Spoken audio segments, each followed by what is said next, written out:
تھوڑی سی زندگی ہے، نفرتیں نہ پالو، بغض نہ پالو، حقارتیں نہ پالو۔ کسی کو اگر غلط راستے پہ تم دیکھ رہے ہو تو اس سے بچانا ضروری ہے، اس سے نفرت کرنا بند ہو گیا۔ میرے نبی نے کتنے پتھر کھائے طائف والوں سے، کتنے پتھر کھائے۔ خود میرے نبی نے فرمایا کہ مجھے سب سے زیادہ تکلیف طائف والوں نے پہنچائی۔ تو جب ان کے لیے اجازت آ گئی کہ حکم دیں ان کو پیس کے رکھ دیں، تو فرمایا نہیں یا اللہ، شاید ان کی نسلوں میں کوئی کلمہ پڑھ لے۔ کتنی بڑی سیرت ہمارے سامنے موجود۔ آپ تو کہتے ہیں یا اللہ پیس دیں ان کو۔ ابو جہل جیسے کی آپ نے اتنی منتیں کی کہ حل انت منتہن عن سب آلہتنا، محمد اب بس بھی کرو، تو نے بہت سنا دیا ہمیں، ہم قیامت کے دن گواہی دے دیں گے کہ تو نے اپنے رب کا پیغام پہنچا دیا، اب بس کرو۔ جس کے بارے میں آپ کو پتہ تھا یہ میری امت کا فرعون ہے۔ بھائیو میرے عزیزو، اگر آپ اپنے آپ کو اہل حق سمجھتے ہو تو پھر آپ کی مثال ایک طبیب کی ہے، اور جو غلط راستوں پر ہے اس کی مثال ایک مریض کی ہے۔ اگر ڈاکٹر مریض سے نفرت کرے گا علاج ہو سکے۔ یہ سن 2000 میں ہم تھے عمرے پر نا، نئی صدی شروع ہو رہی تھی، تو میں سارے بچوں کو لے کے گیا حرم، اور رمضان کا ہی مہینہ تھا، رمضان میں ہی تبدیل ہو رہا تھا 100 سالہ۔ تو تراویح کے دوران وہ جو رات تھی اصل 31 دسمبر کی رات، مولوی یوسف صاحب کو پیٹ درد شروع ہو گئی، تو ہمیں تراویح چھوڑ کے نکلنا پڑا۔ میرے ایک دوست تھے وہاں کنگ عبدالعزیز ہاسپٹل میں ڈاکٹر، میں نے ان کو فون کیا، آج کل ادھر ہوتے ہیں لاہور میں نے کہا اس طرح بچے کو پیٹ میں درد ہے تو بہت زیادہ ہے کہ میں ہاسپٹل آ رہا ہوں، آپ بھی آ جاؤ۔ تو میں اس کو لے کے گیا، تو لفٹ میں ہم تھے، تو اوپر ان کے جہاں کلینک تھا وہاں وہ لے جا رہے تھے۔ اب میں باپ ہوں، یہ بیٹا ہے، یہ ڈاکٹر ہے، تو اس کو آئی الٹی، تو میں ایک دم پیچھے ہٹ گیا، اور جو ڈاکٹر تھا اس نے اپنے دونوں ہاتھ آگے کر دیا، ساری الٹی کو ہاتھوں میں لے لی۔ میں موت تک یہ منظر نہیں بھول سکتا۔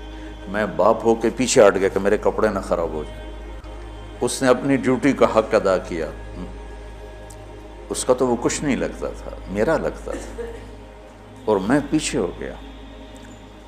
وہ اس کا مریض لگتا تھا، تو اس نے طبیب ہونے کا حق ادا کیا، اس نے دونوں ہاتھوں میں پوری الٹی کو یوں لے لیا، اور لفٹ کھلنے کے بعد جا کر اس نے اس کو بیسن میں ڈالا۔ اسے طبیب کہتے ہیں۔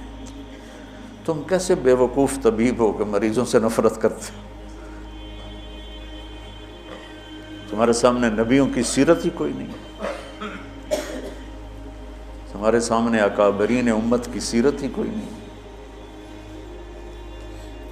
کہ میرے نبی سے بڑھ کر کسی کا مقام ہو سکتا ہے کہ قاب قوسین او ادنی، اور پھر وہ پتھر کھا کے کہہ رہے ہیں نہیں نہیں میں بد دعا نہیں کروں گا، ان میں کوئی آئے گا۔ اگر آپ تبلیغ والوں نے تھوڑی سی محبت دکھائی، اور کیسے کیسے لوگ ہدایت پہ آ گئے۔ تو لمبے میں جو میرا اصلی ہوم ٹاؤن ہے، 200 سال سے طوائفوں کا محلہ چل رہا ہے۔ آج وہ سارا محلہ توبہ کر کے بیٹھا ہوا ہے، صرف پچھلے 10 سال کی محنت۔ میں نے ان کو جا کے بیٹی بنایا، میں کہ تم سب میری بیٹیاں ہو۔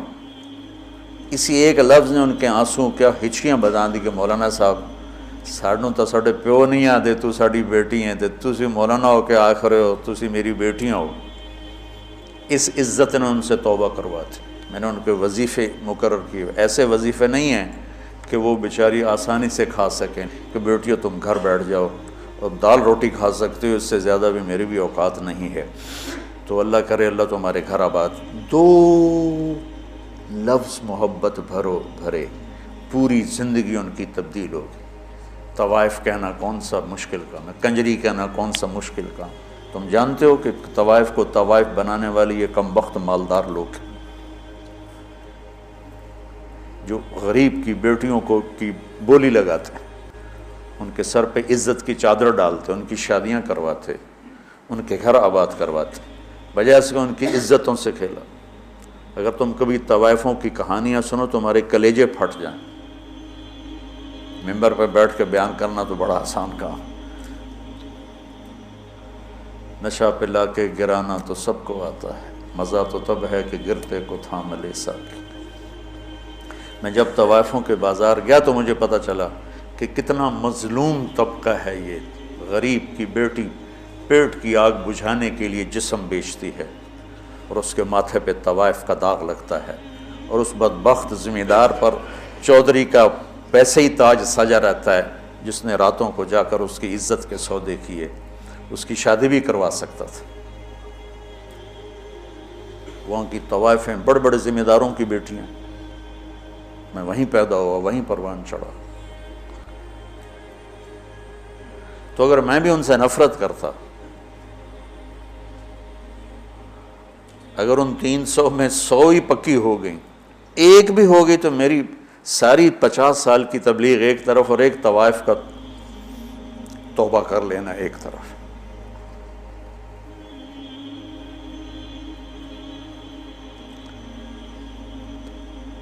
کہاں سے تم نفرت لے کر آئے؟ دکاندار گاہکوں سے نفرت شروع کر دے، دکان چلے گی اس کی۔ طبیب مریضوں سے نفرت کرے، کلینک چلے گا اس کا۔ تم کیسے بے وقوف اہل حق ہو جو اپنے آپ کو صحیح بھی کہتے اور جو غلط ہیں ان سے نفرت بھی کرتے؟ انہیں جہنم سے بچاؤ، ان کی جنت کا راستہ ڈھونڈو۔ جنید جمشید رحمۃ اللہ علیہ ایک دفعہ مجھ سے کہنے لگے، مولانا اگر ایک دفعہ بھی تم مجھے کہتے نا کہ گانا بجانا حرام ہے، تم حرام کھاتے ہو، تو زندگی بھر میں تیرے قریب کبھی نہ تھا۔ تم نے کبھی مجھے احساس ہی نہ دلایا، اور اتنی محبت تھی کہ میں خود ہی سب کو چھوڑ گیا۔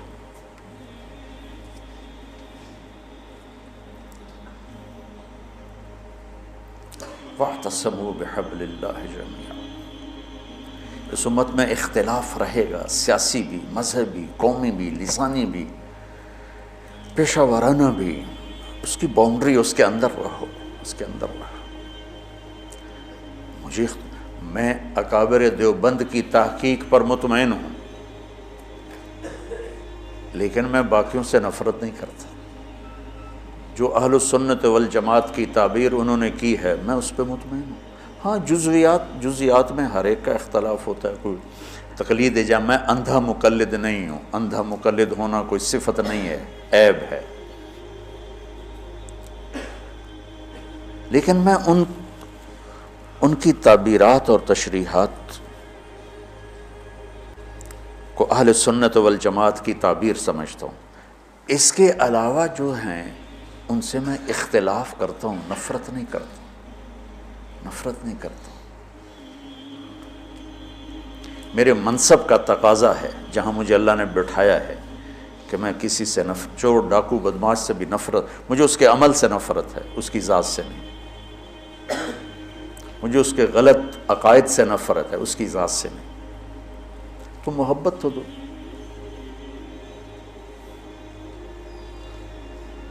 ہماری جماعت گئی چونیاں، تو لوگوں نے کہا چودھری حاکم بندہ بنے تو تاں تبلیغی جماعت نو منیے۔ چودھری حاکم وہاں کا بڑا جاگیردار تھا، قاتل، ڈکیٹ، رسہ گیر، قبضہ مافیا، جو برائی لکھنا چاہو سب اس کے کھاتے میں لکھی ہوئی تھی۔ تو ہماری جماعت گئی اس کو ملنے، میں تو نہیں گیا، 2 ساتھی گئے، اس کو اٹھا کے لے آئے مسجد۔ یہ ہے کوئی 93-94 کی بات، کوئی 6.25 فٹ اس کا قد، اتنا بڑا اس کا چہرہ، اور پنجاب والی دھوتی اس نے پہنی ہوئی، چادر، ایڈیاں ٹباں کڑی ہوئی ہیں، لمبا چولا، اتھو چونا آلا، اور میں سامنے چڑی جا دیا گو بہ گیا۔ اس کی اتنی ہیبت تھی، بڑی بڑی مونچھیں. اب میں کہا یار ایڈی بڑی بلان ال میں کی گل کر، مجھے یاد نہیں میں نے کیا بات کی، لیکن میں نے کوئی پیار محبت کی بات کی تھی جہاں تک مجھے یاد. تو یقین مانو بچوں، میرے بچے بیٹھے، میری اولاد بیٹھے، 10 منٹ نہیں گزرے وہ مجھ سے کہنے لگا مولوی جی ایک گل دسو. میں کہا پوچھو. بس ایک شرک نہیں کیتا، باقی سارے گناہ کیتے، میری توبہ ہو جیسی. 10 منٹ کی محبت، قتل، ڈاکے، زنا، چوریاں، قبضے، زیادتیاں، اور 10 منٹ کی محبت کے بعد وہ مجھ سے میری بات کاٹ کے کہتا ہے مولوی جی ایک گل تو دسو، ایک شرک نہیں کیتا باقی سارے گناہ کیتے، معافی ہو جس.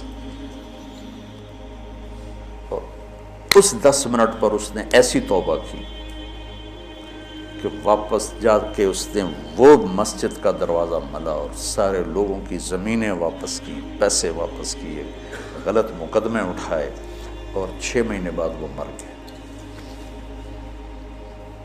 موت سر پہ کھڑی تھی اور اللہ تعالیٰ نے صرف اس کو محبت اور عزت دی اور اس کی پوری زندگی کا رخ تبدیل ہو گیا. تو گھروں میں بھی نفرتیں مٹاؤ، محبتیں پیدا کرو. صرف مذہبی اختلاف کی نہیں ہو رہی، چھوٹے چھوٹے رشتوں پہ لڑائی، میں نے رشتہ مانگا مجھے رشتہ نہیں دیا بس بات ختم. یہ بھی کوئی لڑائی کی چیز ہے؟ رشتے تو اللہ پاک کی طرف سے طے ہوتے ہیں. جاؤ دیکھو کہ بھائی بھائی میں نہیں بولتے، دیکھو جی میں رشتہ مانگا رشتہ ہی نہیں دیتا، میں پیسے مانگے میں نے انہیں قرضہ ہی نہیں دیتا، میں بیمار ہویا میں نے پوچھنے ہی نہیں آیا، ان دی بچی دی شادی آئے اس نے کارڈ ہی نہیں بھیجے. اس پہ لڑائیاں ہو رہی. اور ہمارے دیہاتوں میں ہوتا ہے جہاں قریبی ہوتا ہے نا تعلق تو وہاں خود جاتے ہیں شادی پہ بلانے، اور جہاں ذرا اس سے کم ہو تو نوکر بھیجتے ہیں، جہاں عمومی سطح کا ہو تو وہاں پھر کارڈ بھیج دیتے ہیں ڈاک کے ذریعے. تو ایک شادی تھی تو میں نے پوچھا اپنے چاچا مر گیا بیچارہ، میں کہا چاچا جی تسی گئے نہیں ہو تو شادی آئی فلانے دی. کہ پتر میں اپنے پتر دی شادی کیتی آئی نا تو میں انہوں نے آپ سدن گیا تو انہوں نے نوکر گھلیا، ہوں میں جانا بھلا میں نہیں جانتا. وہ آپ کیوں نہیں آئے مینوں سدن واسطے؟ میں نہیں جانتا. نہیں گیا چاچا میرا مر گیا اس لیے بتا رہا ہوں بیچارہ. یہ ہماری ثقافت ہے، یہ ہمارے اخلاق. یہ صرف کوئی مذہبی اختلاف کی بات نہیں کر رہا ہوں، چھوٹی چھوٹی باتوں پہ لڑائیاں، جھگڑے، فساد. بچوں امت بنو اللہ کے واسطے. اگر یہ 2 سبق ہی یاد کر لو گے نا تو اس معاشرے کے لیے تم رحمت بن جاؤ گے، جنت بن جاؤ، سخی بن کے جاؤ، محبت والے بن کے جاؤ. مولوی صرف مانگنے والا نہ رہے، دینے والا بھی.